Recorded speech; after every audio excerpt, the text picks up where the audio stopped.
त्यांनी महाराजांच्या मागे लकडा लावला, बाजीरावांच्या मागे लकडा लावला की या सिद्ध्याचं समूळ उच्चाटन करा. आणि ह्या हिंदू आहेत हे लोकांनी ओळखावं म्हणून मुद्दाम त्यांना मोठं कुंकू तो लावायचा, उभा कापून काढला त्याला. आणि मग सिद्ध्याचं संपूर्ण हे झालं, खच्चीकरण झालं. अशी परिस्थिती आली होती की पण मराठ्यांची भिडण्याची हिंमतच मोगल हरून बसले होते. ज्यावेळी जाहीर झालं की राधाबाई जाणार आहेत, तर त्या राजांनी पुण्याला पत्रावर पत्र यायला लागले. कशासाठी? की मातुश्रींचे पाय आमच्या राज्याला लागावेत. राधाबाईंच्या संरक्षणासाठी बादशाने आपल्या स्वारांचं पथक पाठवलं. रायांचा पुण्यप्रताप ऐसा झाला आहे की हस्तिनापूरचे राज्य घेऊन छत्रपतीस देतील तर आज अनुकूल आहे. आणि बाजीरावांनी हे दाखवून दिलं की स्त्री निर्भयपणाने हिंदुस्थानात फिरू शकते. राष्ट्र निर्माण होण्यासाठी एक अलौकिक असा नेता लागतो आणि त्याच्यासाठी नेमून दिलेले जे कुरुक्षेत्र आहे त्याच्यामध्ये तो बेभानपणे उडी घेतो. आणि मग त्याच्या हातातल्या तलवारीचं जे तळपत पातं आहे त्याच्याकडे कालपुरुष सुद्धा स्थिमित होऊन बघायला लागतो. संपूर्ण भारताचा राष्ट्र म्हणून विचार करणारी एकमेव जमात म्हणजे मराठा समाज आहे. राजपुतांशी सख्य करणं ही बाजीरावांची रणनीती होती आणि धोरण होते त्यांचं.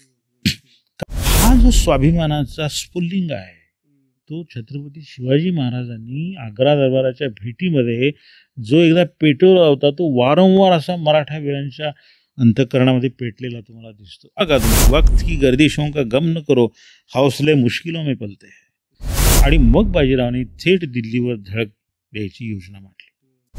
अशा हापकून गेला, त्याला कळे ना मराठे आले म्हणजे कुठून आले. दिल्लीवर जर बाजीराव धडकतो राजपुतांना काय बात आहे.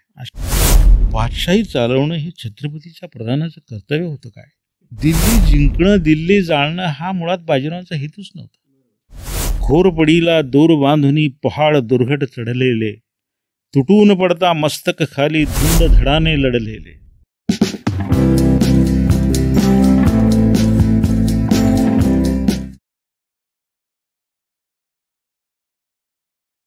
सर, दबाईची लढाई झाली, त्यात त्र्यंबकराव मारले गेले.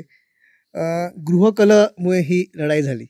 पण हे गृहकल जे आहे ते आजही आपल्याकडे लोक तेव्हाच्या लढाईच्या संदर्भ घेऊन आजही बाजू घेतात, आजही साईड्स घेतात. हेच नाही, पण ही काही अनकॉमन नव्हतं. म्हणजे आपल्याकडे पण खेडची लढाई आपण मागच्या भागात बघितलंच की खेडला पण झाला. मुघलांकडे तर म्हणजे असं होतं की शहजादे एकमेकाशी लढले नाही तर बादशाहच मिळत नव्हता गादीला, इतकं ते होतं. तर त्या काही झालेल्या घटनांचा संदर्भ घेऊन आज बाजू घेणं हे कितपत योग्य आहे? नाही, बाजू वगैरे नाही, पण ऐतिहासिक घटना ज्या असतात तर ह्या घटना यांच्यावर चर्चा झाली पाहिजे, त्यांची चिकित्सा झाली पाहिजे. पण ही चर्चा, ही चिकित्सा याचा आधार पुरावा असला पाहिजे, तथ्य असलं पाहिजे. कारण शेवटी सत्य आपल्याला शोधायचं आहे. उगीच म्हणजे स्वमताचं प्रतिपादन करणं किंवा आपला काहीतरी वैचारिक अजेंडा पुढे रेटणं अशा पद्धतीची ही चर्चा नसली पाहिजे. दुसरं असं आहे की त्यावेळी जी घटना घडली त्यावेळेच्या त्या व्यक्ती, त्यावेळची परिस्थिती आहे त्यानुसार त्यांनी तो निर्णय घेतलेला आहे आणि त्या परिस्थितीच्या परिप्रेक्षामध्येच त्या घटनेचा आपण विचार केला पाहिजे. जे गुण आहेत त्याचा गौरव झाला पाहिजे, जे दोष आहेत त्याची चर्चा झाली पाहिजे, ते कसे टाळता आले असते ह्याविषयी भाष्य झालं पाहिजे. पण ह्या घटनांचा आधार घेऊन भांडणं किंवा सामाजिक एकोपा किंवा असं याला हानी पोचेल, स्वास्थ्य बिघडवणं किंवा उगीच दोषारोप कोणावर तरी करणं, द्वेष निर्माण करणं, ह्या सगळ्या गोष्टी ह्या टाळल्या पाहिजेत. पण बऱ्याचदा असं होतं, तुम्ही म्हणता तसं अभिनिवेशाने हे केलं जातं. आणि आता माझ्यासारखा एक कादंबरीकार आहे, मी काही इतिहास संशोधक नाही, पण तरीसुद्धा कादंबरी लिहितानासुद्धा इतिहास हाच त्याचा आधार असतो. आता आमचे पथदर्शक कोण आहेत? विका राजवाडे आहेत, रियासतकार सरदेसाई आहेत किंवा शेजवलकर आहेत, त्याच्यानंतर गह खरे आहेत, वासी बेंद्रे आहेत. अशी ही दिग्गज माणसं आहेत. आप्पासाहेब पवार आहेत, समा गर्गे आहेत, आनंदराव फाळके आहेत. वासुदेव शास्त्री खरे आहेत, अशी ही माणसं आहेत की त्यांनी इतिहासाचा अभ्यास करण्यासाठी आणि मराठ्यांच्या कागदपत्रांचा अभ्यास करण्यासाठी ती उजेडात आणण्यासाठी आपलं आयुष्य पणाला लावलं आहे, त्याने डोळ्यांच्या खाचा केलेल्या आहेत. अशा मार्गदर्शकांना विचारून आम्हा लोकांना पुढे जाण्याची गरज आहे. आम्ही उगीच काहीतरी म्हणजे 4 पुस्तकं वाचली आणि उगीच काहीतरी आपण अर्धवट ज्ञान द्यायला लागलो, लोकांना काहीतरी सांगायला लागलो, ते योग्य नाही. आता इथे भर्तृहरी संस्कृतमधले एक मोठा कवी, याबाबतीत त्यांचा एक नीतिशतक म्हणून काव्यसंग्रह आहे. त्याच्यामध्ये त्यांनी एक श्लोक लिहिले आहे. तो असा आहे: अज्ञा सुखम राध्या सुखतरम आराध्यते विशेषज्ञ ज्ञानलव दुर्विग्धम ब्रह्मा अपीचतम नरम न रंजयती. अज्ञानी माणसाची समजूत घालणे सोपे असते, जाणत्याची समजूत घालणे त्याहून सोपे असते, पण थोड्याशा ज्ञानाने जो गर्विष्ठ झाला आहे त्याची समजूत ब्रह्मदेव सुद्धा घालू शकत नाही. तर असं अर्धवट ज्ञान घेऊन आम्ही जर लोकांना काही सांगायला लागलो तर ते उचित नाही. आता तुम्ही एक उदाहरण बघितलं असेल, लग्नाची पंगत असते, अनेक वाढपी वाढत असतात, अचानक वाढता वाढता एखादा पदार्थ संपतो.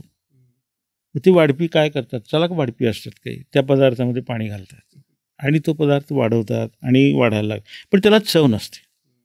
खरा जो दर्जेदार रसिक असतो, रसिक माणूस असतो, त्याला ते बरोबर कळतं. पण जे वैचारिकदृष्ट्या उपाशी लोक असतात ते काय, ते ताटात वाढेल ते खातात. त्यामुळं असे वाद निर्माण होतात. फार झालं तर कसं आहे माहिती आहे का, की म्हणून समर्थांनी म्हटलं अभ्यासे प्रगट व्हावे, नाही तरी झाकून असावे, प्रगट होऊन नासावे हे बरे नव्हे. आणि सेंट फ्रान्सिस डी सेल्स हा एक विचारवंत आहे, त्याचं एक वाक्य आहे, फार सुंदर वाक्य आहे. तो म्हणतो, judicious silence is far preferable to the truth रफली टोल्ड. म्हणजे अकुशलतेने सत्य सांगण्यापेक्षा त्याचे आविष्करण टाळणे हे श्रेयस्कर आहे. तुम्हाला माहीत नाही ना, अर्धवट ज्ञानानं बोलू नका. हां, जर तुम्हाला परिपूर्ण ज्ञान असेल तर जरूर तुम्ही तुमची मतं मांडा. तर हा अभिनिवेश समाजामध्ये दिसतो. आपल्याकडे महाराष्ट्रामध्ये एक जो आपला शत्रू म्हणता येईल असा एक, ते म्हणजे जंजिराचे सिद्धी. हे अनेक शतकांपासून आपल्याकडे येऊन ते उंदरासारखे त्रास देत होते. म्हणजे शिवाजी महाराजांच्या काळापासून त्याच्या अगोदरपासून त्यांचा उच्चार कोकणामध्ये होता. त्यांचा नायनाट करू शकले नव्हते. संभाजी महाराजांनी पण एकदा प्रयत्न केला, पण मग इथून औरंगजेबाचं हे आल्यामुळे त्यांना वापस जावं लागलं. सो असा इतके वर्ष त्रास देणारा हा सिद्धी, आणि मग त्याच्याविरुद्ध 2 मोहिमा कराव्या लागल्या अगदी त्याला संपवण्यासाठी. पण पहिली मोहीम झाली ज्याच्यात बाजीराव स्वतः तिथे होते आणि त्यांनी स्वतःचा एक माणूस तिथे बसवला जंजिऱ्यामध्ये. ती एक यशच म्हणता येईल त्या मोहिमेचं. पण मग चिमाजी अप्पांच्या स्वारीमध्ये सिद्ध्याचा संपूर्ण नायनाट झाला. तर इतके वर्ष हा सिद्धी टिकून होता. एक तर याचं कारण, आणि त्या सिद्ध्याचा नायनाट झाल्यामुळे काय फायदा झाला आपल्या स्वराज्याला. सिद्धी म्हणजे सय्यद. सय्यद या शब्दाचा अपभ्रंश सिद्धी आहे. हे आफ्रिकेच्या पूर्व किनाऱ्यावरचे निग्रो लोक यांनी इस्लाम स्वीकारलेला होता आणि भारतामध्ये म्हणजे नोकरीच्या शोधार्थही यायचे. ज्यावेळी बहमानी राज्याची स्थापना झाली दक्षिणेमध्ये, तिथल्या सुलतानांनी यांना नोकरीमध्ये घेतलं. या बहमानी सुलतानामधून नंतर 5 शाह्या निर्माण झाल्या, आदिलशाही, कुतुबशाही, बरीदशाही वगैरे वगैरे. तर 1490मध्ये अहमदनगरचा जो निजामशाह होता त्यानं या सिद्ध्यांना, हा जो जंजिरा आहे कोकणातला, म्हणजे त्याला काय जलदुर्ग आहे, तो जलदुर्गाला अरेबीमध्ये जजीरा असं म्हणतात, त्याला आपण जंजिरा म्हणतो. तर हा बेलाग आणि अभेद्य असा दुर्ग त्याच्या ताब्यामध्ये 1490मध्ये दिला. पुढे काय झालं, 1636मध्ये निजामशाही संपली, मोगलांनी संपवली आणि सिद्धी हा आदिलशाहीचा मांडलिक झाला. आणि 1670मध्ये तो मोगलांचा मांडलिक झाला. तर हा सिद्धी जो आहे याचा म्हणजे शिवाजी महाराजांना, छत्रपती शिवाजी महाराजांना सातत्याने अडथळा होत होता. तर त्याचा मूड करण्यासाठी महाराजांनी बऱ्याचदा प्रयत्न केले. 1675-76मध्ये एक मोठी मोहीम सिद्ध्याविरुद्ध त्यांनी काढली पण त्याला यश आलं नाही. त्यानंतर जानेवारी 1682 संभाजी महाराजांनी सिद्ध्याची समाप्ती करण्यासाठी मधला जो समुद्र आहे त्याच्यामध्ये भराव टाकून तो हल्ला चढवायचा प्रयत्न केला, पण त्यालाही ते यश आलं नाही. पुढे काय झालं, ऑक्टोबर 1689 औरंगजेबाने रायगड जिंकला आणि तो रायगड या सिद्ध्याच्या ताब्यात दिला. आता हा रायगड जो आहे ना 8 जून 1733 रोजी श्रीपतराव पंतप्रतिनिधींनी घेतला. तोवर हा 43 वर्षे महाराजांची ही राजधानी, महाराजांची शिवप्रभूंची असलेली समाधी ती ह्या उपटसुंभाणी अशा उचल्या जमातीच्या ताब्यामध्ये होती. आता काय झालं, कोकणामध्ये सरखेल कान्होजी आंग्रे होते, त्यांची मुलं होते. त्यांनी या सिद्धी, डच, पोर्तुगीज, फ्रेंच यांना प्रतिकार करायचा प्रयत्न केला, पण सिद्ध्याचा मोड करावा एवढी त्यांची ताकद नव्हती. त्यानंतर बाजीराव पेशवे झाले. त्यांना एवढा मोठा भूभाग कोकणातला ह्या सिद्ध्याकडे असावा हे खटकायला लागलं, पण त्यांना वेळ नव्हता. काय झालं होतं, 1731 त्यांना वेळच मिळाला नाही, कारण एका बाजूला निजाम, दुसऱ्या बाजूला दाभाडे उभे राहिले, त्यामुळे तो वेळ त्यांना मिळाला नाही. त्यामुळं त्यावेळी काही ते शक्य झालं नाही. नंतर मात्र ही जी मोहीम आहे, असं झालं होतं, ही मोहीम तातडीनं का काढण्याची वेळ आली. ब्रह्मेंद्र स्वामींचं नाव आपण ऐकलं हो. ती धावडशीला त्यांचा मठ वगैरे आहे. एक प्रकारे बाजीरावांचे गुरुच त्यांनी म्हटलं होतं. हो हो, गुरुच ते, अनेकांचे गुरु होते तसे ते, शाहू महाराज पण त्यांना सगळेच मानायचे. मग ब्रह्मेंद्र स्वामी जे आहेत त्यांनी चिपळूणजवळ परशुराम म्हणून एक क्षेत्र आहे, तिथं त्यांनी एक मंदिर बांधलं होतं. आणि हा सिद्ध्याचा एक सुभेदार होता, त्याचं नाव होतं सिद्धी साथ. तो अंजनवेल किल्ल्याजवळ राहायचा, जवळच.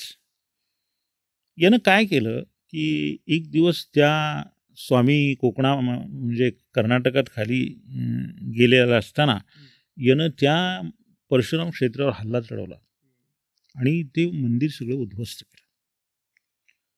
साहजिकच ब्रह्मेंद्र स्वामी ही प्रभावी अशी व्यक्ती होती. त्यांनी महाराजांच्या मागे लकडा लावला, बाजीरावांच्या मागे लकडा लावला की या सिद्ध्याचं समूळ उच्चाटन करा म्हणून. आणि मग त्यावेळी बाजीरावांना आणि शाहू महाराजांना ती मोहीम त्यांनी हाती घेतली. आता पहिली जी मोहीम आहे एप्रिल ते नोव्हेंबर 1733 अशी ही मोहीम झालेली आहे. यावेळी बाजीरावांनी शेखूजी आंग्र्याच्या मदतीनं जंजिऱ्याला दर्या आणि खुष्की अशा दोन्ही मार्गाने कोंडलं. सिद्ध्याच्या ताब्यामध्ये गोळकोट, अंजनवेल, उंदेरी आणि जंजिरा अशी एक 4 स्थळं राहिली. बाकी ती सगळी मराठ्यांच्या ताब्यात आली. आणि बाजीरावांनी तो अब्दुल रहमान जो होता सिद्ध्यांचाच माणूस, तो बाजीरावांना मिळाला होता, तो हस्तक आपला तिथे बसवला जंजिऱ्याला आणि 1 डिसेंबर 1733 रोजी तह केला. पण सिद्ध्याचा पूर्ण मोड झाला नाही. सिद्धी परत आक्रमण करायला लागला आणि शाहू महाराजांना सुद्धा सगळा सिद्धी हा मोडला गेला नाही म्हणून ते नाराज होते. त्यामुळं दुसरी मोहीम जी आहे ती 1735 ते 1737 अशी 2 वर्ष चालली. ती मोहीम पेशव्यांनी हाती गेली. अनेक सरदार होते त्याच्यात. पहिल्या मोहिमेमध्ये काय झालं होतं की बाजीराव आणि श्रीपतराव प्रतिनिधी यांच्यामधल्या मतभेदामुळं मोहीम यशस्वी झालेली नव्हती. ही दुसरी मोहीम अधिक जोरदारपणाने काढली. तुम्ही मगाशी उल्लेख केला तो चिमाजी अप्पा जे आहेत, या चिमाजी अप्पांनी 19 एप्रिल 1736 रोजी कोकणामध्ये सरेगाव कामार्ले नावाचं एक गाव आहे, तिथे या सिद्धी साधला. तो अत्यंत पराक्रमी असा सरदार होता त्यांचा. त्याला त्यांनी गाठलं आणि ठार मारलं. हा सिद्धी साध कसा होता, साधारणपणे जशी हापशाची उंची असते तुम्हाला उंचच्या उंच होतं. दुसरा असा अत्यंत क्रूर आणि अत्याचारी होता. त्यानं चिपळूणचं देवालय पाडलं. थळमध्ये बजरंगबलीचं एक देवालय होतं, ते पाडून तिथे मशीद उभी केली. तो ह्या देवाची ज्या पालख्या आहेत, देवाचा छबिना निघणाऱ्या ज्या पालख्या आहेत त्या पालख्या त्यानं नेल्या आणि त्या पालखीत बसून तो मिरवायचा. देवाला अभिषेक करणारी जी सोन्याची पात्र आहेत त्याच्या त्यानं पिंक दाण्या केलेल्या होत्या. देवाचे दागिने जे आहेत ते आपल्या ज्या बटकी किंवा हे आहेत ना त्यांच्या अंगावर त्यानं घातलेले होते. कैक देखण्या हिंदू स्त्रिया त्यानं स्वतःच्या ताब्यात घेतल्या होत्या, त्यांचा जनानखाना केला होता. आणि ह्या हिंदू आहेत हे लोकांनी ओळखावं म्हणून मुद्दाम त्यांना मोठं कुंकू तो लावायचा. असा हा सैतान चिमाजी अप्पानी, जे त्याला मारणाऱ्या वीराचं नाव आहे नानाजी सुर्वे. तसाच होता धिप्पाड, 6-6.25 फूट उंच, उभा कापून काढला त्याला. आणि मग सिद्ध्याचं संपूर्ण हे झालं, खच्चीकरण झालं. आणि 25 सप्टेंबर 1736 रोजी तह झाला. त्यानुसार अर्ध्यापेक्षा जास्त मुलूक मराठ्यांनी सिद्ध्याचं ताब्यात घेतलं. आता ह्या फलश्रुती काय या स्वारीची? एक म्हणजे सिद्धी मोडला. छत्रपती शिवाजी महाराजांपासून जो छळत होता तो मोडला. दुसरं, मराठ्यांनी बराचसा मुलूक, अर्धा मुलूक त्याचं ताब्यात घेतला आणि बऱ्यापैकी त्याला समुद्रामध्ये लुटला. सिद्ध्याचा पराभव झालेला बघून तिकडे पोर्तुगीज आणि इंग्रज यांना झरप बसली. म्हणजे ते जे वळवळ करत होते त्यांना ती झरप बसली. ह्या सिद्ध्याला निजाम, पोर्तुगीज, इंग्रज हे सगळे मदत करत होते. हा पराभव सिद्ध्याचा एकट्याचा झाला नाही, या सगळ्यांचा तो पराभव होता. आणि मराठ्यांना सागरी युद्ध काय ते माहीत नव्हतं. या ह्याच्यामुळं सागरी युद्धाचा त्यांना अनुभव आला आणि पुढे पोर्तुगीजांशी लढताना हा अनुभव त्यांना उपयोगी पडला आणि पोर्तुगीजांचा पराभव ते करू शकले. अशी ही फलश्रुती आहे ह्या मोहिमेची. बरोबर बरोबर. पण एवढ्याशा एका जंजिराच्या भरोश्यावरती एवढे वर्ष त्यांनी त्रास दिला होता आपल्या. एक एक करून असं मराठ्यांनी शत्रू आपले त्यांचा पराभव करत वर्चस्व निर्माण करण्याला सुरुवात केली होती. म्हणजे मायवा जिंकला, निजामाला पण त्यांनी शांत केलं होतं.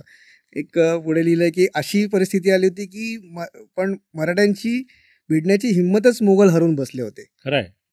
तर या स्थितीपर्यंत बाजीरावांनी आणून ठेवलेलं होतं. त्यात पुढची एक घटना सर घडली, त्याच्यामध्ये स्वतः पेशवे पण नव्हते आणि चिमाजी अप्पा पण नव्हते, पण त्यांच्या आई राधाबाई या मोहिमेवर नाही, या काशी यात्रेसाठी त्या निघाल्या होत्या.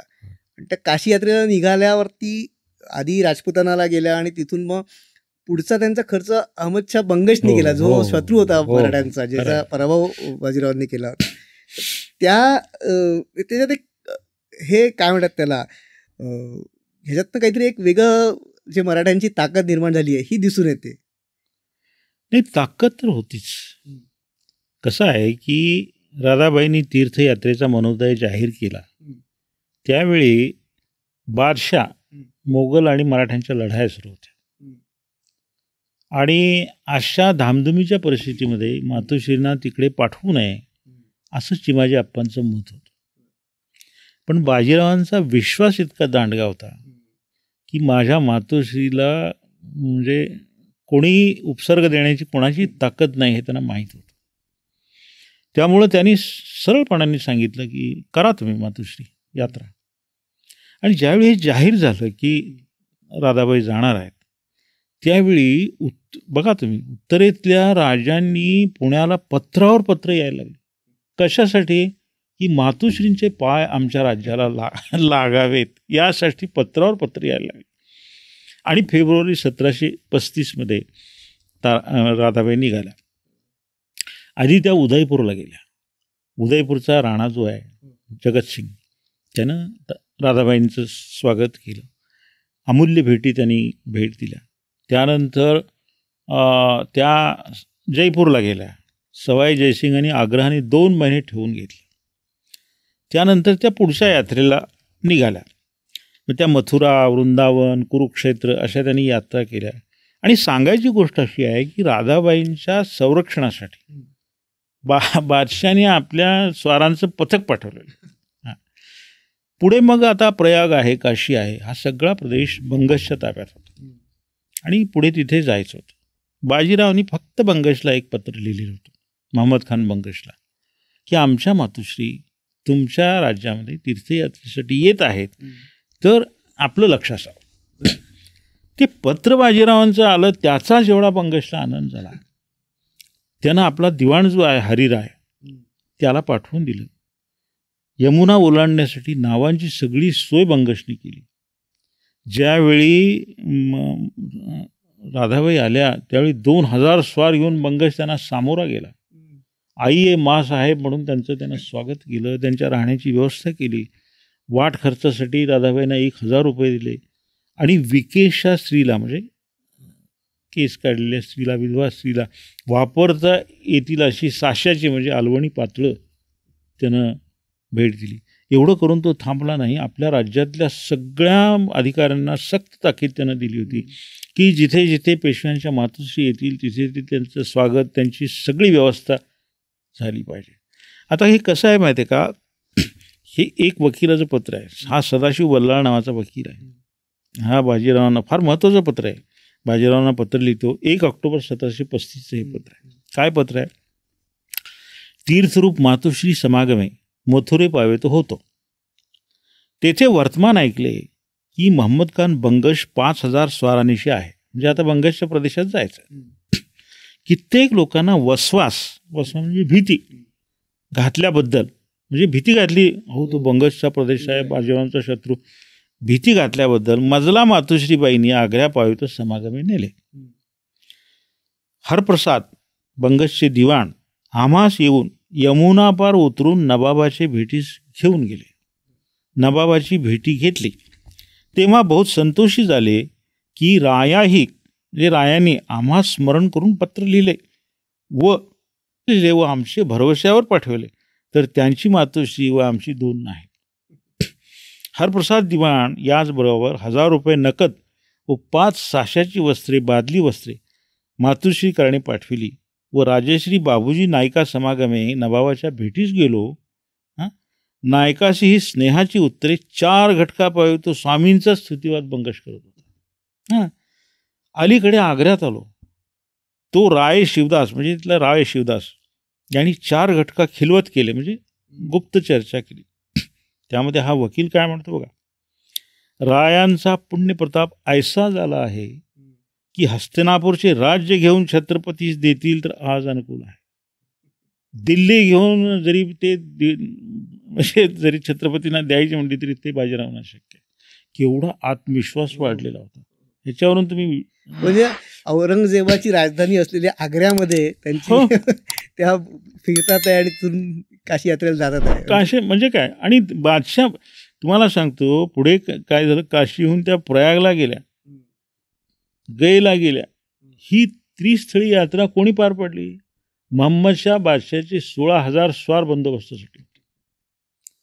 म्हणजे हा जो संस्कार आहे, म्हणजे हा संस्कार म्हणजे बाजीरावांच्या प्रभावाचा हा संस्कार आहे. आणि बाजीरावांनी हे दाखवून दिलं की स्त्री निर्भयपणाने हिंदुस्थानात फिरू शकते. ज्याला स्त्रीचं रक्षण करता येत नाही तो राजा, त्याचं पांडित्य काय, त्याचं सैन्य काय आणि त्याचे काय उपयोग आहे त्याचा. बाजीरावांनी सगळ्या जगाला हे दाखवून दिलं. म्हणजे थोडक्यात सांगायचं तर शस्त्र न वापरता केलेला बाजीरावांनी हा दिग्विजयच आहे. आणि मग त्या 2 मे 1736 रोजी परत आल्या. साधारणपणे 1.25 वर्ष लागलं या यात्रेला. 1 लाख रुपये खर्च आला आणि ही तीर्थयात्रा सुखरूप पार पडली. तुम्ही जसं म्हणा सर की दिग्विजय म्हणजे शस्त्र न उचलता किंवा लढाई न करता दिग्विजय होता हा. प्रत्येक वेळेस शस्त्रच उचलावं लागतं असं पण नाहीये. कधी कधी डिप्लोमॅटिक स्वारा म्हणजे डिप्लोमॅटिक व्हिजिट्स करून पण साध्य करता येतं. त्याचाच भाग म्हणून बाजीराव आणि त्यांच्याबरोबर काशीबाई होत्या. असे जयपूर म्हणजे उदयपूर आणि जयपूरला त्यांनी नंतर व्हिजिट केलं. तो पण एक फार महत्त्वाचा भाग होता की तिथे त्या लढाईच्या हिशोबाने ते गेलेले नव्हते तिथे, पण त्याच्यातनं भरपूर काही काही मिळालं त्यांना म्हणजे स्वराज्यासाठी. त्या राजपुतानाच्या ज्या व्हिजिट होती ती त्याच्याबद्दल पण ही डिप्लोमॅटिक व्हिजिट होती. आता थोडं विषयांतर मी करतो. काय असतं माहिती का की राजपूत आणि मराठे आणि मोगल याच्यामध्ये काय फरक आहे. दुसरं असं की देश कशाला म्हणतात, राष्ट्र कशाला म्हणतात. देश कसा असतो माहिती का, देशाला भौगोलिक सीमा असतात, देशाला क्षेत्रफळ असतं, जमीन असते. राष्ट्र जे असतं, राष्ट्राला म्हणजे स्वाभिमानाच्या सरहद्दी असतात. राष्ट्र हे म्हणजे देश वेगळा, राष्ट्र वेगळा.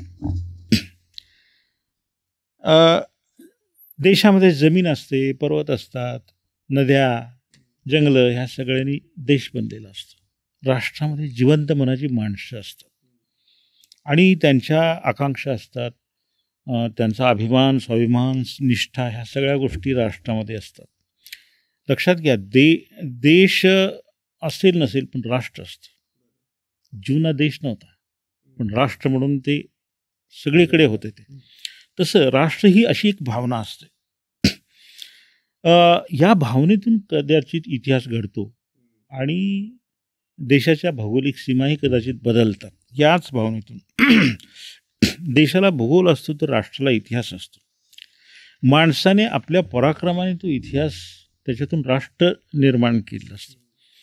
भूमी अशी असते की तिला कोणी स्वामी जरी असला तरी तिची प्रतिक्रिया शून्य असते. पण माणसाने आपल्या भावनेचं अर्धे अर्पण पाण्याचं तीर्थ केलं आणि मातीला पावित्र्य बहाल केलं. हे मगाशी मॅडम म्हणायला प्राचार्य राम शेवाळकरांचे हे विचार आहेत. या कसोटीवर आपण हे घासून बघितलं पाहिजे. राष्ट्र निर्माण होण्यासाठी एक अलौकिक असा नेता लागतो, कारण नेता राष्ट्र घडवत असतो. हा नेता कसा असतो, हा लोकांवरती नसतो. म्हणजे लोक कसे वागतात तसा वागणारा किंवा लोकांना काय आवडतंय तेच करणारा असा तो नेता नसतो. तो लोकाभिमुख असतो. म्हणजे लोकांना तो सामोरा जातो, सत्य काय ते सांगतो लोकांना. त्याचे विचार, त्याची वाणी, त्याचा आचार हे सगळं आदर्शवत असतं. असा नेता राष्ट्र निर्माण करू शकतो. आता दुसरी गोष्ट या नेत्याच्या बाबतीत काय आहे की तो लोकांना विचारत बसत नाही. त्याला जे पटतं, त्याला जे वाटतं त्याच्यासाठी तो स्वतः पुढाकार घेतो आणि त्याच्यासाठी नेमून दिलेले जे कुरुक्षेत्र आहे त्याच्यामध्ये तो बेभानपणे उडी घेतो. आणि मग त्याच्या हातातल्या तलवारीचं जे तळपतं पातं आहे त्याच्याकडे कालपुरुषसुद्धा स्थिमित होऊन बघायला लागतो आणि परिस्थिती जी असते ती नम्रपणे त्याचं पाठीवर ते पत्करते.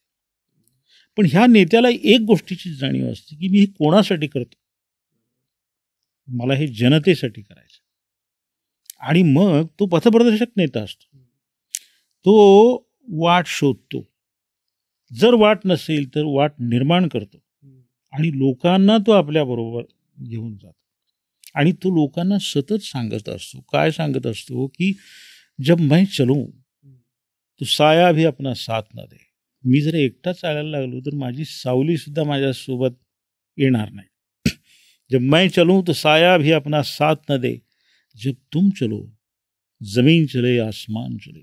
तुम्ही जर माझ्यावर यायला लागला तर ही जमीन चालायला लागेल, आकाशसुद्धा चालाय. हे तो लोकांना पटवून देतो. छत्रपती शिवाजी महाराज हे असं शतकातून निर्माण झालेलं नेतृत्व आहे आणि त्यांनी मराठ्यांचं राष्ट्र निर्माण केलं. आता राजपूत आणि मराठ्यांचा जर आपण तुलना केली तर आपल्याला काय दिसतं, राजपूत हे अत्यंत शूर होते. मरण खुंटीला टांगूनच ते युद्धामध्ये उतरायचे. पण हे त्यांचं शौर्य जे होतं ना ते व्यक्तिगत शौर्य होतं. म्हणजे त्यांनी हिंदुस्थानचा राष्ट्र म्हणून कधी विचार केला नाही. ते त्यांचं राज्य हीच त्यांना राष्ट्र वाटत राहिलं. औरंगजेब एवढा असा बादशाह असून सुद्धा अगदी निष्ठेने राजपुतांनी त्याची सेवा केली. मुघलांनी कधी राजपुतांवर विश्वास टाकला नाही. नेहमी दुय्यम सेनापती म्हणून त्यांना नेमलं. एकमेव उदाहरण म्हणजे मिर्झा राजा जयसिंग असेल. 1665 मध्ये ज्यावेळी छत्रपती शिवाजी महाराजांवर तो चालून आला त्यावेळी त्याला औरंगजेबाने सेनापती नेमलं. पण त्याच्या गळ्यात लोढणं बांधलंच त्याने दिलेर खानाच्या रूपात. औरंगजेबावर राजपूत इथे आले, ते मराठ्यांशी लढले, त्यामुळं मराठ्यांचा त्यांचा तो संबंध होऊ शकला नाही. आणि दुसरी गोष्ट अशी होती की अनेक मराठे मुघलांना जाऊन मिळाले. पण हा स्वधर्मियांचा लढा आहे म्हणून एकही राजपूत राजा औरंगजेबाला सोडून मराठ्यांना मिळालं नाही. त्याचं कारण हे होतं की मराठे का लढतायत, स्वातंत्र्य म्हणजे काय चीज आहे याचा अर्थच त्यांना माहीत नव्हता. ते मोगलांशी त्यांच्या त्या मनसबीचं सुख ते भोगत होते, ती मानसिकता त्यांची झालेली होती. दुसरं, मोगलांशी त्यांनी एकतर्फी लग्न संबंध केलेले होते, तो त्यांच्या मनावर पगडा होता. औरंगजेब वारला, मोगल साम्राज्य दुबळ झालं. अशा परिस्थितीत तरी राजपुतांनी स्वतःच्या स्वातंत्र्यासाठी उठायला पाहिजे होतं. ते आपापसात भांडत बसले. नंतर मराठ्यांना ते मत्तीला बोलवायला लागले. बादशाह मराठ्यांच्या अंकित झाल्यामुळं त्या मराठ्यांना बरे वाईट प्रसंग हस्तक्षेपाचे करावे लागले. आता मोगलांचा विचार केला तर आपल्याला काय दिसतं, मोगल मुळात इथले नव्हते, ते तुर्क बाहेरून आलेले. त्यामुळं या देशाला त्यांनी कधी आपलं मानलं नाही. जरी ते म्हणजे त्यांना सत्ता पाहिजे होती, त्यांना प्रदेश पाहिजे होता, पण त्या प्रदेशात राहणाऱ्या जनतेचं काय. औरंगजेबाची स्वारी जर आपण बघितली त्याच्यातून दिसतं माणसाचं मोल अगदी नगण्य होतं त्याच्या दृष्टिकोनातून. नजीब खानासारखा अफगाण आहे, रोहिले आहेत, हेही इथले नव्हते, ते बाहेरचे. आणि त्यांनी हा देश आपलं राष्ट्र मानलं नाही. त्यांनी मोगलांनी तसं जर केलं असतं त्यांनी, तर इथले हिंदू, इथले मुसलमान त्यांनी सेवेत घेतले असते, त्यांनी लष्करात घेतले असते. त्यांची संख्या अगदी नगण्य होती. हे कुठून मागवायचे? मध्य आशियातून.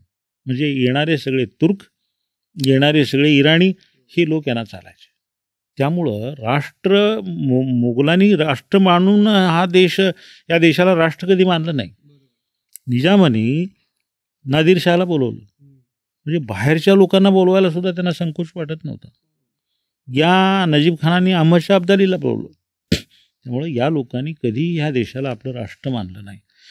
संपूर्ण भारताचा राष्ट्र म्हणून विचार करणारी एकमेव जमात म्हणजे मराठा समाज आहे. मराठा ही ती जमात आहे. राजपूतांना राजस्थान सुद्धा एक राष्ट्र करता आलं नाही. पण छत्रपती शिवाजी महाराजांनी जे राज्य निर्माण केलं होतं त्याच्यातून अख्ख्या हिंदुस्थानाचा विचार करून सगळ्या हिंदुस्थानामध्ये म्हणजे आपलं राज्य निर्माण करणारी ही जमात म्हणजे ही मराठा जमात आहे.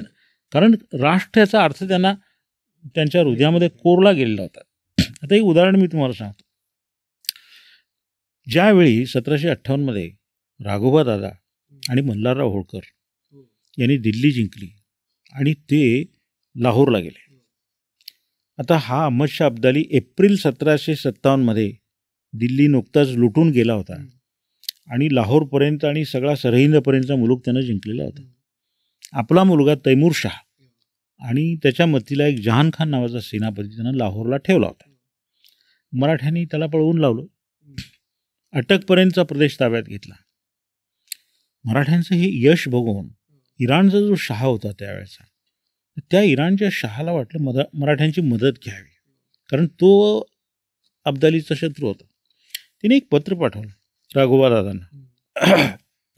त्या पत्रामध्ये असं होतं की तुमची अटक ही सीमा तुम्ही माना, आपण दोघांनी मिळून त्याचा निपात करू, तुम्हाला अटकपर्यंतची तुमची सीमा म्हणजे काबूल कंदार वगैरे आमच्याकडे पाहिजे. तर ह्या रघुनाथराव दादांनी 4 मे 1758 नानासाहेबांना एक पत्र पाठवलेलं आहे. ते पत्र वाचण्यासारखं आहे. त्यामध्ये राघोबा दादा असा, बाकीचे मुद्दे सोडतो मी, राघोबा दादा असा युक्तिवाद करतात, अकबर बादशापासून काबूल आणि कंदाहार हे हिंदुस्थानचे प्रांत आहेत आणि हा इराणचा शहा मला अटकपर्यंत मुलूक ठेवा म्हणतो आणि हे प्रांत सोडून द्या म्हणतो, मला हे मान्य नाही. तात्पुरतं त्याला उत्तर पाठवून, म्हणजे ह्या देशाच्या सीमा कुठपर्यंत आहेत, कुठपर्यंत आपण आपलं राष्ट्र मानतो याची पूर्ण आणि व्यवस्थित कल्पना मराठ्यांना होती. झालं. आता बाजीरावांनी म्हणजे छत्रपती संभाजी महाराजांनी, शिवाजी महाराजांनी राजपूतांशी सख्य करण्याचा खूप प्रयत्न केला, पण त्यांना ते कळतच नव्हतं, त्यांच्या लक्षातच येत नव्हतं की हे मराठ्यांचा उद्देश काय, लढा कशासाठी आहे. तोच प्रयत्न बाजीरावांनी चालवला. राजपूतांशी सख्य करणं ही बाजीरावांची एक रणनीती होती आणि धोरण होतं त्यांचं. कारण बादशाहच्या दरबारामध्ये जे सरदार होते त्याच्यामध्ये 2 गट होते. एक होता तो तुराणी गट, म्हणजे हे तुर्क, ज्याचा प्रमुख हा निजाम होता, आणि दुसरा होता तो हिंदुस्थानी गट, त्याच्यामध्ये राजपूत राजे, खान दौरान, मीरबक्षी खान दौरान वगैरे ही सगळी मंडळी होती. हे मराठ्यांना त्यांना असं वाटत होतं की मराठ्यांना आपल्याला हे करता येणार नाही, मराठ्यांना आपण हे केलं पाहिजे, म्हणजे सत्तेमध्ये थोडासा वाटा दिला पाहिजे. बाजीरावांना राजपूतांशी स्नेह जोडून या तुराणी सरदारवर एक वचक आणि दबाव ठेवायचा होता. त्यामुळं स्नेहाचं धोरण ठेवूनच बाजीराव तिथे गेले. आता ह्याच्यामध्ये सवाई जयसिंग हा फार एक महत्त्वाची व्यक्ती आहे. हा अत्यंत धूर्त असा राजा, राजकारणाचं व्यवस्थित आकलन असलेला हा राजा. मराठ्यांविषयी त्याला सहानुभूती होती. आणि सवाई जयसिंग म्हणजे मिर्झा राजे जयसिंगांचंच त्यांच्या वंशातलं. त्याला मराठ्यांविषयी सहानुभूती होती. आता ही काही फुकट सहानुभूती नव्हती, त्याला त्याचा स्वार्थ होता. त्याला माळवा पाहिजे होता आणि तो मराठ्यांच्या मदतीनं पाहिजे होता. त्याचा असा एक गैरसमज होता जयसिंगाचा की मी जर चौथाई खंडणी दिली तर मराठे माळव्यात पाऊल टाकणार नाहीत, माळवा माझा होईल. आता बाजीरावांना त्याचा हेतू वगैरे माहिती होता, पण आपला हेतू त्यांनी लपवून ठेवलेला होता. त्या दृष्टिकोनातून जयसिंग माळव्याकडे बघत होता. म्हणून तो मराठ्यांना मदत करायचा, बादशाही दरबारातल्या गुप्त बातम्या त्यांना हे करायचा. केवळ माळवा पाहिजे होता असं नाही, जयसिंग हा द्रष्टा राजकारणी असल्यामुळं त्याच्या हे लक्षात आलेलं होतं की मराठ्यांच्या स्वाऱ्या रोखणं बादशाहीला आता अशक्य आहे. ते जो सत्तेचा वाटा मागतायत तो वाटा त्यांच्या पदरात टाकला पाहिजे, नाहीतर ह्या बादशाहीला ते शिल्लक ठेवणार नाहीत याची त्याला कल्पना होती. म्हणजे हे जयसिंगाचं धोरण जे आहे ते हाणून पाडायचा प्रयत्न हा तुराणी गट करायचा. बाजीराव राजपुतानाकडे निघाले. नुसते ऑक्टोबर 1735 निघाले. ते नुसते निघाले म्हटल्यानंतर तो दरबारी गडबडून गेला आणि सगळे राजपूत राजे हादरून गेले. पण त्यांचं बाजीरावांचा हेतू जो होता तो बलप्रयोग करायचा नव्हता. त्यांना सामंजस्य राखून समंजसपणाने त्यांना बाजीरावांना राजपूत राजांवर चौथाई आपली ही करायची होती. आणि दुसरं, आपल्या मागण्या जयसिंगाच्या मार्फत बादशाकडे ठेवून त्या मागण्या मान्य त्यांना करून घ्यायच्या होत्या. त्यामुळे ते गेले होते. उदयपूरला बाजीराव गेले. राणा जगतसिंगांनी त्यांचं स्वागत केलं. त्यांना बसण्यासाठी आपल्या बाजूचं आसन त्यानं दिलं. बाजीरावांनी नम्रपणे ते नाकारलं. ते खाली बसले आणि थोड्या वेळाने ते उठले तर राण्याच्या शिरावर चौरी ढाळणाऱ्या सेवकाच्या हातून त्यांनी चौरी घेतली आणि ते स्वतः ढाळायला लागले. एवढा पराक्रमी पेशवा, हिंदुस्थान ज्याच्या नावाने थरथर कापतो, तो आपल्या शिरावर चौरी, केवढं त्याला समाधान वाटलं राणा जगतसिंगाला. हां, त्यानंतर चौथाई लादली बाजीराव. हे सगळं सोपस्कार ठीक, पण व्यवहार सोडायचा नाही. 1,60,000 रुपये चौथाई त्यांनी लादली आणि बाजीरावांनी तिथल्या तिथं ती शिंदे, होळकर आणि पवार यांना समान वाटून दिली. हे असं व्हायचं बाजीरावाचं. म्हणजे जे आलं ते सरदारांना द्यावं लागायचं. म्हणजे बाजीरावांच्या कर्जबाजारीपणाचं एक फार मोठं कारण आहे. त्याच्यानंतर उदयपूरनंतर ते याला गेले, जयपूरला गेले. जयपूरला गेल्यानंतर तिथं बंबभोला इथं एक भेट झाली बाजीरावांची आणि जयसिंगाची. 4 मार्च 1736 ही भेट झाली. आणि तिथे जयसिंगांनी अशी अपेक्षा व्यक्त केली की जसं त्यांनी उदयपूरच्या राण्यांच्या शिरावर चौरी ढाळलेली होती तशी आपल्या शिरावर ती चौरी ढाळावी त्यांनी. पण बाजीरावांनी ते नाकारलं. तिथे 5 लाख रुपये ती खंडणी लादली. आणि त्याच्यानंतर बादशाला ज्यावेळी हे कळलं की बाजीराव इथं आलेले आहेत आणि जयसिंगाशी बोलत आहेत, त्यानं आपले यादगार खान काश्मीरी आणि कृपाराम असे हे 2 वकील त्यानं पाठवले. आणि माळव्याचा चौथ जो होता तो 20 लाख रुपये त्यानं त्यांच्याबरोबर पाठवून दिला. बाजीरावांनी तोही वसूल केला आणि आपल्या मागण्या जयसिंगाला सांगितल्या. त्यांच्या काय मागण्या होत्या? मुख्य मागण्या 2 होत्या. एक मागणी म्हणजे माळव्याची सुभेदाराची सनद आम्हाला द्या. दुसरी मागणी अशी होती की युद्ध खर्च म्हणून, म्हणजे वारंवार मला स्वाऱ्या कराव्या लागतात, त्याचा खर्च म्हणून 13 लाख रुपये 3 हप्त्यामध्ये द्या. आणि ह्या मागण्या जयसिंगांनी मान्य केल्या, म्हणजे पाठवायचं मान्य केलं. ज्यावेळी ह्या मागण्या बादशापुढे ठेवल्या त्याची प्रतिक्रिया काय होती? त्यानं काय केलं माहिती आहे का? तो धूर्त बाजीरावांना, म्हणजे जयसिंहाला माळव्याचा सुभेदार करायचा आणि बाजीरावांना त्याचा नायब सुभेदार नेमायचं. हे त्यानं तत्वता मान्य केलं, पण सनद काही दिली नाही. मग बाजीरावांनी आपल्या आणखी 13 मागण्या बादशाहकडे पाठवल्या. त्या मागण्या काय होत्या? एक म्हणजे माळव्याची सनद द्यावी. दुसरी अशी होती की माळव्यातले मांडू, रायसीन आणि धार हे किल्ले माझं कुटुंब ठेवायला द्यावेत. आणखी एक अट होती, भोपाळ आणि भिलसा इथली जहागीर मला द्यावी. पुढची अट होती, माझं कर्ज फेडण्यासाठी बंगाल सुभ्यातून 50 लाख रुपये बादशाहांनी द्यावेत.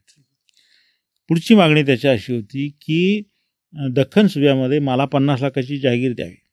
आणखी मागणी पुढे अशी होती की दख्खनेतल्या 6 जे सुभे आहेत त्याच्यातून जसं सरदेशमुखी मिळते तशी देशपांडे पण पुण्याची मला सनद द्यावी, अशा त्या मागण्या होत्या.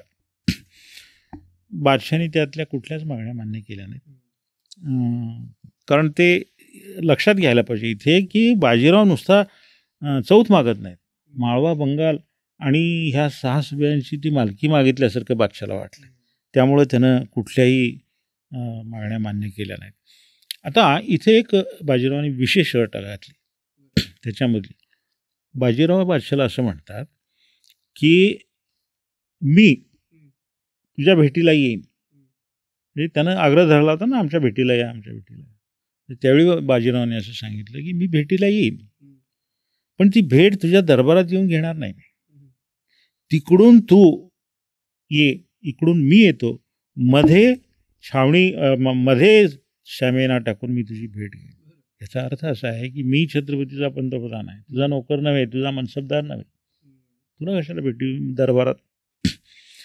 हा जो स्वाभिमानाचा स्फुल्लिंग आहे तो छत्रपती शिवाजी महाराजांनी आग्रा दरबाराच्या भेटीमध्ये जो एकदा पेटवला होता, तो वारंवार असा मराठा वीरांच्या अंतःकरणामध्ये पेटलेला तुम्हाला दिसतो. असे प्रसंग आहेत.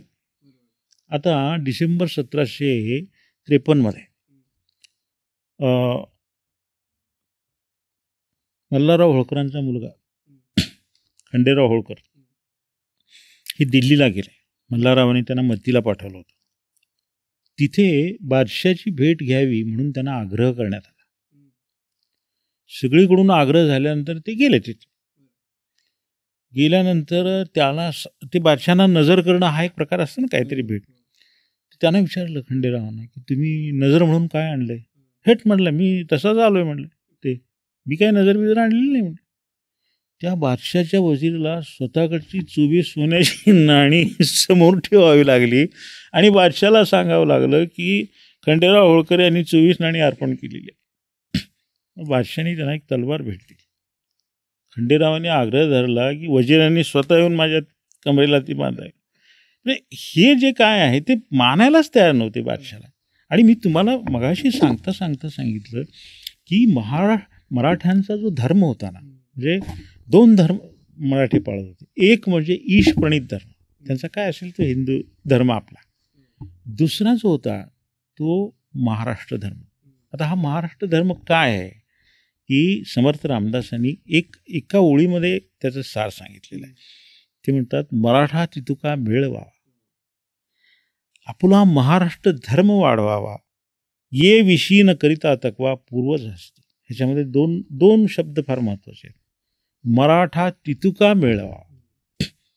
समर्थांना असं म्हणायचं आहे की महाराष्ट्रामध्ये जेवढे कोणी आहेत ते सगळे मराठे आहेत, त्यांना संघटित करावं. महाराष्ट्र धर्म वाढवावा. हा महाराष्ट्र धर्म काय आहे? या महाराष्ट्र धर्मामध्ये जे घटक येतात त्याच्यामध्ये एक देवता शास्त्र आचार, म्हणजे जी कोणी तुमची दैवत आहे, शास्त्र आहे ते पाळावं. दुसरं देशाचार, देशामधल्या रूढी आहेत, प्रथा आहेत, परंपरा आहेत त्या पाळा.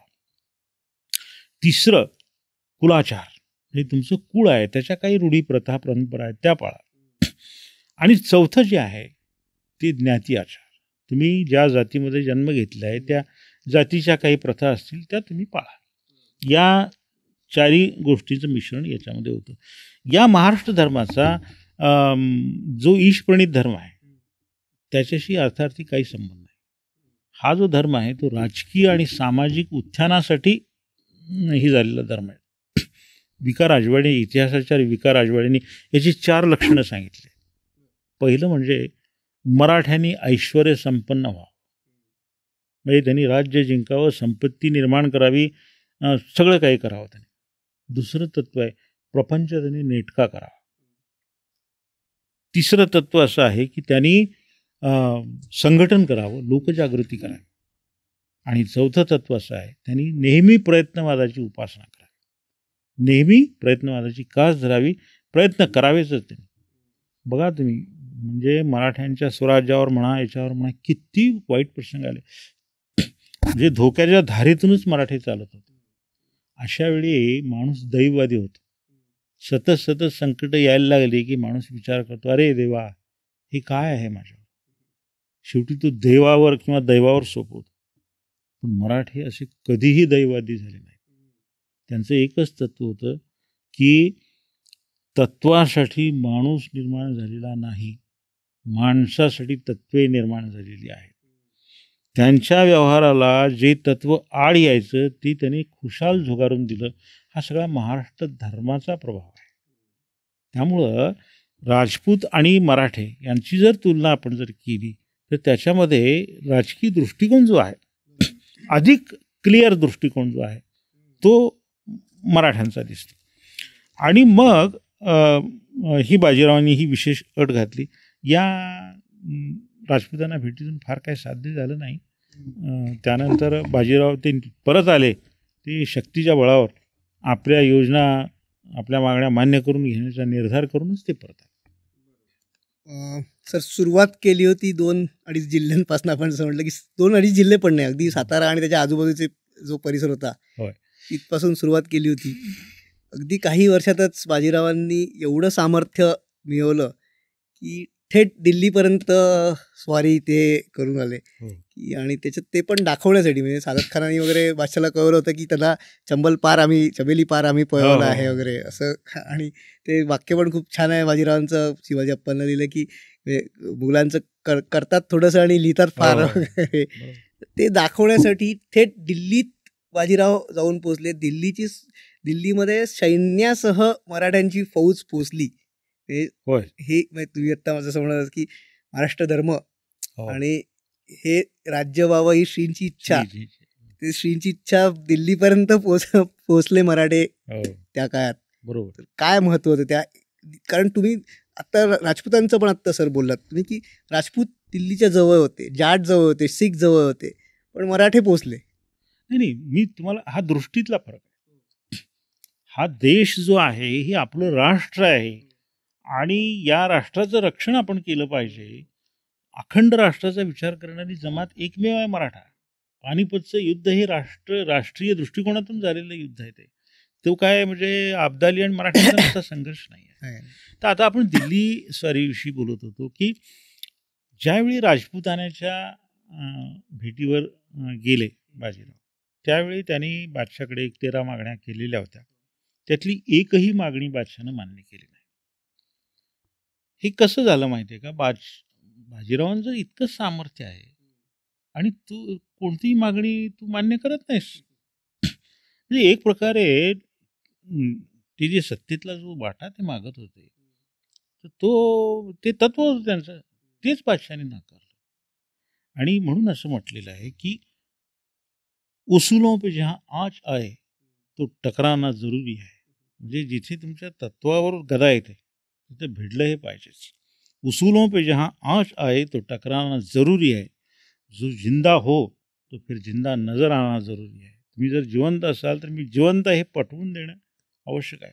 आणि बादशाला मराठे जिवंत आहेत हे पटवून देण्यासाठीच बाजीराव निघाले. 12 नोव्हेंबर 1736 रोजी ते पुन्हा उत्तरेच्या स्वारीवर निघाले. म्हणजे राजपुतान्यावरून परत आल्यानंतर अवघ्या 3 महिन्यांच्या आत परत बाजीराव निघाले. 80,000ची फौज त्यांनी यावेळी एकवटलेली होती आणि ठरवलेलं होतं की आपल्या मागण्या आता त्यांना मान्य केल्याच पाहिजेत, नाहीतर युद्धाशिवाय पर्याय नाही. सुरुवातीच्या बाजीरावांच्या हालचाली जर बघितल्या तर ते भोपाळला गेले. यार मोहम्मद खानाला नमवलं त्यांनी, इथला नवाब होता. त्याच्याकडून 5 लाखाची खंडणी वसूल केली. भिलसा जिंकलं. आता मोठ्या लढाईची शक्यता असल्यामुळं बाजीरावांबरोबर ती फौजेबरोबर जे अवजड सामान वगैरे होतं ते ठेवण्यासाठी ते बुंदेलखंडात गेले. तर जगतराज जे त्यांना बंधू मानत होते, त्यांच्या निगराणीखाली जैतपूरच्या किल्ल्यात ते सामान ठेवलं. सोबत मस्तानी कुवर होत्या. आणि मग बाजीराव इकडे आले. त्यावेळी भदावर नावाचं एक राज्य आहे यमुनेच्या काठी. त्या भदावर राज्याचा राजा जो होता गोपाळ सिंग, आणि त्याचा एक मुलगा होता अनिरुद्ध सिंग. ही दोघं मोगलांचे मांडली, मोगलांची अत्यंत निष्ठावान. म्हणजे अयोध्येचा सुभेदार जो होता सादत खान, त्याचे ते एकदम हुकमाचे बंदे. ते मराठ्यांना काही खंडणी देत नव्हते, मराठ्यांना विरोध करत होते. अशावेळी बाजीरावांनी त्याच्यावर हल्ला चढवला. अटेर ही त्याची राजधानी काबीज केली. त्याला धरून समोर आणलं. त्यावेळी 20 लाख रुपयाची खंडणी बाजीरावांनी त्याच्यावर लादली. 15 लाख वसूल केले आणि 5 लाखासाठी त्याची माणसं ओलीस ठेवली. ही करून बाजीराव आता आग्र्याकडे निघाले. चंबळ ओलांडून ते आग्र्याच्या अलीकडे 40 कोसावर आले.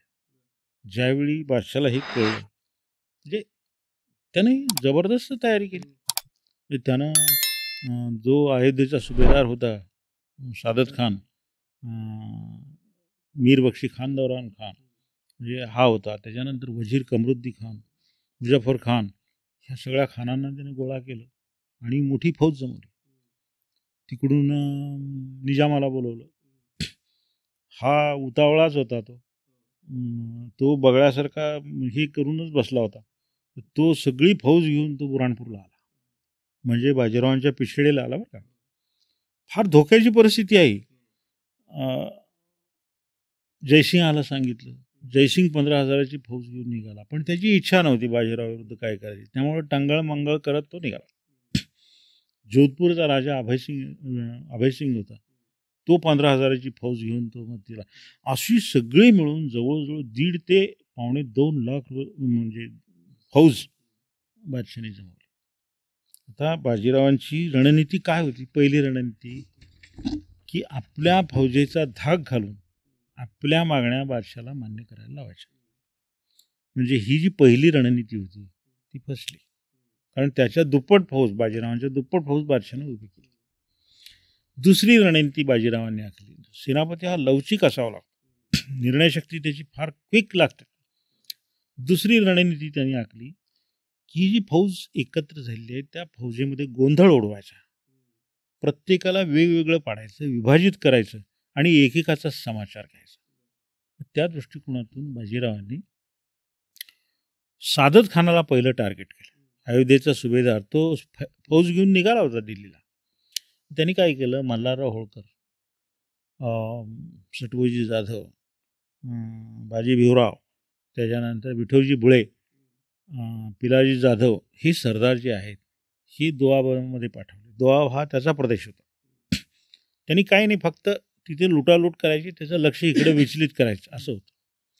पण दुर्दैवानं काय झालं की ही फौज गेली, काही लुटालूट केली आणि अचानक रात्रीचा दिवस करून सादत खान अयोध्येवरून चालून आला आणि त्यानं 23 मार्च 1737 रोजी जलेश्वर या ठिकाणी या फौजेचा पराभव केला. फौज मोडली. 1000भर माणसं मारली गेली. यमुना ओलांडायला यमुनेला उतार मिळाला नाही. बरीचशी माणसं बुडून मेली. ह्याच्यामध्ये सगळे ते पेंढारी होते. मल्हारराव मोडलेली फौज घेऊन ग्वाल्हेरला आले आणि बाजीरावचा मुक्काम ग्वाल्हेरजवळ कोटीला या गावी होता. तिथे येऊन त्यांना भेटले. दुसरी रणनीती फसली. आता काय करायचं? सादत खान लगेच तिथून हे केला आणि लगेच तो आग्र्याला आला. आग्र्याला येऊन तो बडाया मारायला लागला. त्यानं बादशाला कळवलं मराठ्यांचा पराभव मी केला. त्याला वाटलं मुख्य फौजेचाच मी पराभव केला.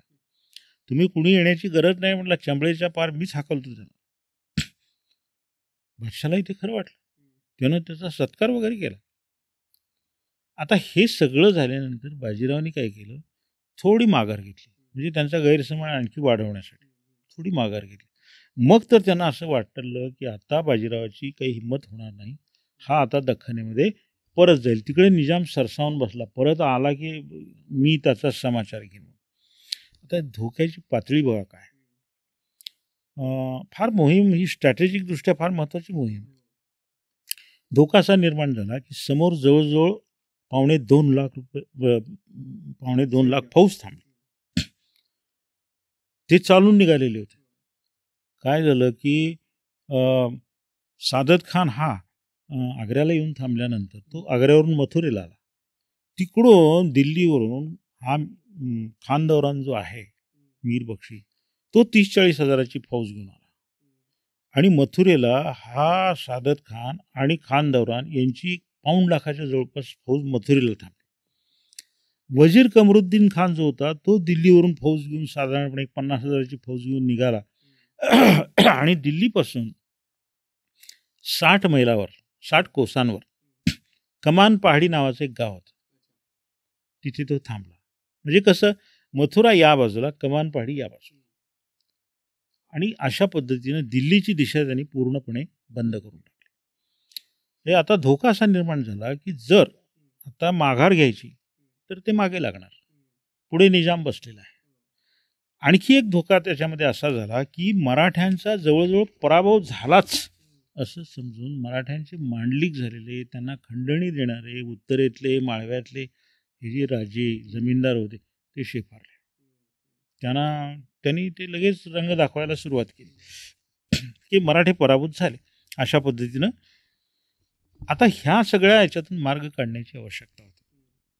तुम्ही कल्पना करा, पुढे एवढं मोठं सैन्य आहे, पिछाडीला धोका निर्माण झालेला आहे.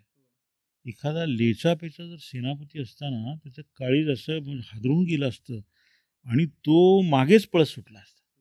म्हणजे कुठून तरी काहीतरी मार्ग काढून कसं ह्याच्यातून सुटवू हा त्यानं प्रयत्न केला असता. कच्च्या दिलाचा सेनापती. सरदार खरोखर घाबरले की ही स्थिती फार बिकट निर्माण झालेली आहे. श्रीमंत असं ते म्हणायला लागले. बाजीराव त्यांना सांगत होते की वक्त की गर्दिशों का गम न करो. संकट येत राहतात, संकटाचा मुजाका धरू नका तुम्ही. वक्त की गर्दिशों का गम न करो, हौसले मुश्किलों में पलते हैं. म्हणजे हिंमत जी असते ती संकटातच निर्माण होत असते. आणि मग बाजीरावने थेट दिल्लीवर धडक द्यायची योजना मांडली. आता तिथून दिल्ली 200 मैल लांब होती. हेरानकरवी बातम्या काढल्या, अपरिचित मार्ग कोणता आहे, मार्गामध्ये अडथळे काय आहेत, हे सगळं त्यांनी काढलं, मार्ग निश्चित केला. आणि बाजीराव बदनसिंग जाटवाडा ज्याला म्हणतात, बदनसिंग जाटाच्या राज्यातून शिरले. आता हा बदनसिंग जाट जो होता तो सवाई जयसिंहाचा मांडलिक असल्यासारखा, आणि सवाई जयसिंहाशी आधीच राजकारण जोडलेलं होतं, आणि त्यामुळं बदनसिंग जाटांनी काही हे नव्हता त्यांना जाऊ दिलं. तिथून मेवातच्या डोंगरामध्ये बाजीराव शिरले. त्या डोंगराळ प्रदेशातून ते दिल्लीला गेले. 10 दिवसांचा प्रवास 2 रात्री आणि 2 दिवस एवढ्यात त्यांनी पूर्ण केला. सोबत मस्तानी कुंवर होत्या. आणि बरोबर 28 मार्च 1737 रोजी बाजीराव कालकादेवी म्हणून एक ठिकाण आहे दिल्लीच्या बाहेर, तिथं ते गेले. आणि 29 तारखेला शहराच्या बाहेर एक भवानी देवीचं मंदिर आहे, त्या भवानी देवीची यात्रा होती. त्या यात्रेमध्ये विक्री करण्यासाठी बरेचसे श्रीमंत व्यापारी आलेले होते. घबराट माजवण्यासाठी बाजीरावांनी पहिल्यांदा ती यात्रा लुटली. त्याच्यामधले सगळे व्यापारी वगैरे लुटले. थोडा मोठा यात्रेचा जमाव शहरामध्ये घुसला आरडाओरडा करत. मराठे आले. बादशाह हाबकून गेला, त्याला कळे ना मराठे आले म्हणजे कुठून आले. एवढं मोठं सैन्य मी पाठवलेलं आहे, 1.5-2 लाखाचं सैन्य वाट अडवून उभा आहे, कोण आलं इथं, असे कसे मराठे येतील. त्यानं ते चौकशा वगैरे चर्चा वगैरे सुरू केल्या. बाजीराव ताबडतोब तुघलकाबादला आले. तुघलकाबादवरून कुतुब मिनारला गेले. कुतुब मिनारवरून त्याने आपला मुक्काम मालच्या टेकडीला हलवला. आता मालच्या टेकडी कुठं आहे माहिती आहे, आत्ताचं जे राष्ट्रपती भवन जिथं आहे ना, ती मालच्या टेकडी. तिथे रायसेना हिल, ती मालच्या टेकडी, त्यावेळी मालच्या टेकडी म्हणायची. तर तिथे बाजीराव आले. दरबारामध्ये गोंधळ उडाला. बादशाह चर्चा करायला लागला, कोण आहे. त्यानं हेर पाठवले आणि त्यांनी सांगितलं की बाजीराव आलेला आहे. म्हटल्यानंतर तर सगळ्यांचे धाबे जाणले. बादशाहने काय केलं, घाबरून यमुनेमधल्या सगळ्या ज्या नावं आहेत त्या गोळा केल्या. लाल किल्ल्याचं यमुनेच्या बाजूला उघडणारं जे दार आहे त्या दारामध्ये नदीच्या पाण्यात त्या नावा उभा केल्या पळून जाण्यासाठी. बेगमा सगळ्या तयारी करून बसलेत. तर मग असं ठरलं बाजीरावाशी वाटाघाटी कराव्यात. बादशाहाने सांगितलं की माळव्याची सनद देतो, 13 लाख रुपये देतो. हे त्यानं सांगितलं. मग आता कसं आहे, काही सरदार असतात उचलकूद करणारे. ते म्हणले ते काय गरज नाही, आम्ही लढतो. आता कसं झालं होतं माहिती का, त्या बादशाकडे सगळं सैन्य पाठवल्यामुळं बादशाकडे फक्त 10,000 स्वार होते आणि 20,000 पायदळाचे सैनिक होते. आता ते त्याच्यामधले 8,000 स्वार निवडले आणि मग अमीर खान, राजा शिवसिंग, राजा अजमेर सिंग, असे जे काय मीर हसन कोका, हे जे सगळे सरदार होते ते बाहेर आले. त्यांनी काय केलं, 29 तारखेला रात्री किल्ल्याच्या भोवती मोठा खंदक खणला, तिथे तोफा वगैरे लावल्या आणि तिथे ते तयारीने थांबले. बाजीराव तालकटोराला मुक्काम आले. मालच्या टेकडीवरून तालकटोराला आले. ते आता त्या लढाईमध्ये सुद्धा टॅक्टिक्स वापरल्या. त्यांना उचकवण्यासाठी बाजीरावांनी सटवोजी जाधव जे होते त्यांच्या हाताखाली थोडी फौज पाठवली. आता हे मराठी थोड्या संख्येने आले म्हटल्यानंतर ते खंदकाबाहेर आले. जराशी चकमक केली आणि सटवोजी जाधव पळायला लागले. हे त्यांच्या मागे लागले. त्यांना पुरेसं पुढे येऊ दिलं आणि ते आल्यानंतर एका बाजूनी बाजीराव, दुसऱ्या बाजूनी मल्हारराव होळकर, तिसऱ्या बाजूनी राणोजी शिंदे आणि एका बाजूनी सटवोजी जाधव यांनी घेरलं त्यांना. अनेक माणसं मारली गेली. राजा शिवसिंग हा सरदार ठार झाला. अजमेर सिंग पळून गेला. मीर हसन कोका जखमी झाला. मुडद्यात स्वतःला गाडून घेतलं त्यानं, कारण जर मी जिवंत आहे असं दिसलं तर ते मारतील मराठे म्हणून. 2,000 घोडे मराठ्यांच्या ताब्यात आले आणि बादशाचा पराभव झाला. पण धोका असा होता की हे जे खान दौरान, हा मोहम्मद खान बंग, सादत खान आणि हा वजीर कमरुद्दीन खान दिल्लीपासून एक मुक्कामाच्या अंतरावरती होते. ते कधी येण्याचा धोका होता आणि बादशावर हल्ला झाला दिल्लीवर हे कळताच कमान पहाडीचा मुक्काम जवळ होता. तो वजीर कमरुद्दीन खान पळत सुटला. बाजीरावांनी लगेच 30 मार्च रोजी दुपारी दिल्लीतून झपकन माघार घेतली आणि रस्त्यात वजीराच्या त्यांच्या सैन्याची थोडी गाठ पडली, थोडी चकमक झाली आणि बाजीराव तिथून बादशापूर नावाचं गाव आहे, ते दिल्लीपासून 20 मैलावर आहे. त्याला चुकवून बाजीराव आधी नारनौलला आले आणि तिथून ते कोटपुतळीला आले. आता हा कोटपुतळी, नारनौल हा भाग जो आहे ना, हा सवाई जयसिंगाच्या राज्याचा भाग. बाजीराव आपलं सैन्य घेऊन सुखरूप इथे आले, पण त्यानं जरासुद्धा हालचालसुद्धा जयसिंगांनी केलेली नाही. ह्याच्यावरून त्या दोघांचं सख्य काय होतं आणि राजकारण काय होतं हे लक्षात घ्यायला हरकत नाही. म्हणजे समर्थांची ओळ आठवते इथं, ऐसे अवघेची उठिता, पाय दळाची कोण चिंता, हरणे लोळवी चित्ता देखत जैसा. म्हणजे जसं चित्ता हरणं लोळवतो तशी ही बाजीरावांची अत्यंत गतिमान आणि वेगवान अशी स्वारी आहे. गुप्तता, गती, अचूकता बातम्या काढण्यातली, भौगोलिक परिस्थितीचं आकलन, शत्रू कधी काय करू शकेल याचा अंदाज, हे सगळं म्हणजे हे सेनापत्याचे गुण याच्यामध्ये दिसतात. आता दिल्ली स्वारीचे काय परिणाम झाले, उगीच फुकट स्वारी गेली नाही. पहिली गोष्ट म्हणजे राजपूत राजांना झरप बसली. दिल्लीवर जर बाजीराव धडकतो तर राजपूतांना काय बात आहे, अशी त्यांची परिस्थिती झाली.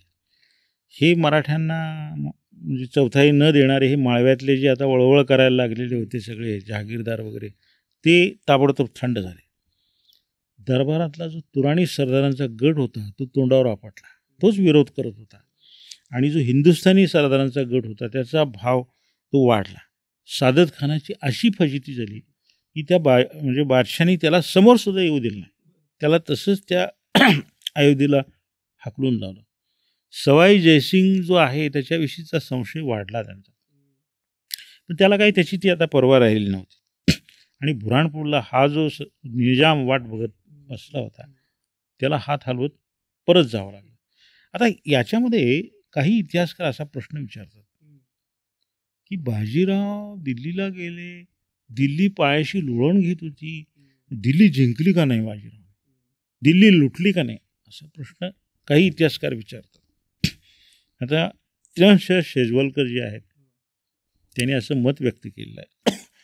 3 सैन्य चुकवून दिल्लीला गेलेला बाजीराव तिथे गेल्यावर अर्जुनासारखा कुंठित होतो आणि म्हणतो, दिल्ली महास्थळ पातशाही बर्बाद झाल्यात फायदा नाही, राजकारणाचा दोर तुटता कामा नये म्हणून दिल्ली जाळीत नाही, घबराट माजू नये म्हणून झील तलावावर जाऊन राहिलो.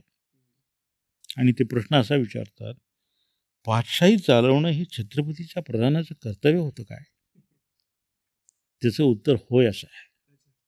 कारण छत्रपती शाहू महाराजांचंच धोरण हे होतं की बादशाही राखून आपल्याला फक्त चौथाणी सरदेशमुखीचे हक्क घ्यायचे. बादशाही राखण्यासाठीच पुढे मराठ्यांनी जे अहमद अब्दालीशी लढाया केलेल्या आहेत, त्यांचं ते धोरणच होतं. बादशाला कायम ठेवायचं आणि कार्यकारी शक्ती किंवा सत्ता आपल्या हाती घ्यायची हे मराठ्यांचं धोरण होतं. त्यामुळं शाहू महाराजांच्या धोरणाला अनुसरूनच बाजीराव वागले, ते त्यांचे प्रधान होते. दुसरं असं की आपण हे लक्षात घेतलं पाहिजे की दिल्लीवरचा हल्ला किंवा दिल्लीवरची स्वारी हा टॅक्टिसचा प्रकार आहे. म्हणजे हे डावपेच आहेत, ही स्ट्रॅटेजी नाही आहे. स्ट्रॅटेजी याचा अर्थ काहीतरी हेतू साध्य करणं. दिल्ली जिंकणं, दिल्ली जाळणं हा मुळात बाजीरावांचा हेतूच नव्हता. आणि दिल्ली जाळायला ते काही तैमूरलंग होते का? शिवाजी महाराजांचे संस्कार त्यांच्यावर झालेले होते. ते काय अहमदशाह अब्दाली होते का तैमूरलंग होते का नादिरशाह होते? तर त्यामुळं बाजीरावांचा हा दृष्टिकोन आपण समजून घेतला पाहिजे. ती टॅक्टिसची लढाई होती. सर खूप चर्चा झाली, अजून भरपूर बाकी पण आहे. पण 1707 साली औरंगजेबाचा मृत्यू इथे महाराष्ट्रात झाला आणि 1737 म्हणजे बरोबर 30 वर्षामध्ये मराठे थेट दिल्लीला पोहोचले. हो हो हो. हा इतके फक्त अवघ्या 30 वर्षात झालेला हा एक ट्रान्सफॉर्मेशन आहे. हो, शक्य झालं हा ट्रान्सफॉर्मेशन जो आहे ना, ह्याचं कारण ह्याचा मराठ्यांचा लढा काय होता, मराठे काय होते, याचं एक वर्णन कविवर्य कुसुमाग्रजांनी केलेलं आहे. एक 4 ओळीची कविता आहे. मराठ्यांना त्यांनी समरभूमीचे सनदी मालक म्हटलेलं आहे. सनदी मालक म्हणजे काय? हक्क असलेले, रणांगणाचा हक्क असलेली जमात म्हणजे मराठा. तर ते कविवर्य असं म्हणतात, समरभूमीचे सनदी मालक शतयुद्धांचे मान करी, रणफंदींची जात आमची कोण आम्हा भयभीत करी. घोरपडीला दोर बांधुनी पहाड दुर्घट चढलेले, तुटून पडता मस्तक खाली धुंद धडाने लढलेले. बाप असे कळी खंदकातल्या अंगारावर हासत खेळत पडलेले. बाप असे कळी काळ आमची कीर्त गाजली दिगंतरी, रणफंदींची जात आमची कोण आम्हा भयभीत करी. जंगल जाळा परी मराठा, जंगल जाळा परी मराठा, पर्वत श्रेष्ठा उठला रे, वणव्याच्या अडदांड गतीला अडसरा आता कुठला रे. तळातळावर ठेचून मारू हा गनिमांचा घाला रे, स्वतंत्रतेचे निशाण आमचे अजिंक्य राखू धरेवरे, रणफंदींची जात आमची कोण आम्हा भयभीत करी. असा हा मराठा आहे, असा हा मराठ्यांचा इतिहास आहे. आपण किती जरी त्याच्यावर चर्चा केली तरी तो संपणार नाही. नक्कीच, किती जरी चर्चा केली तरी संपणार नाहीच. पण बाजीरावांच्या आयुष्यातलं एक खूप महत्त्वाचं भाग आणि ज्याच्याबद्दल खूप उत्सुकता असते लोकांना, ते म्हणजे मस्तानी. तर त्याच्याबद्दल आपण पुढच्या भागात नक्कीच चर्चा करू. निश्चित. तुम्ही हे 2 भाग बघितले, पुढचाही भाग नक्की बघा. म्हणजे मस्तानी यांच्याबद्दलची जी काय उत्सुकता असेल त्याच्याबद्दलची उत्तरं मिळण्याला नक्की हे होईल, मदत होईल. सो खूप खूप धन्यवाद सर, तुम्ही आलात आणि इतकी डिटेलमध्ये चर्चा केली त्याच्याबद्दल तुमचे खूप खूप धन्यवाद. नमस्कार.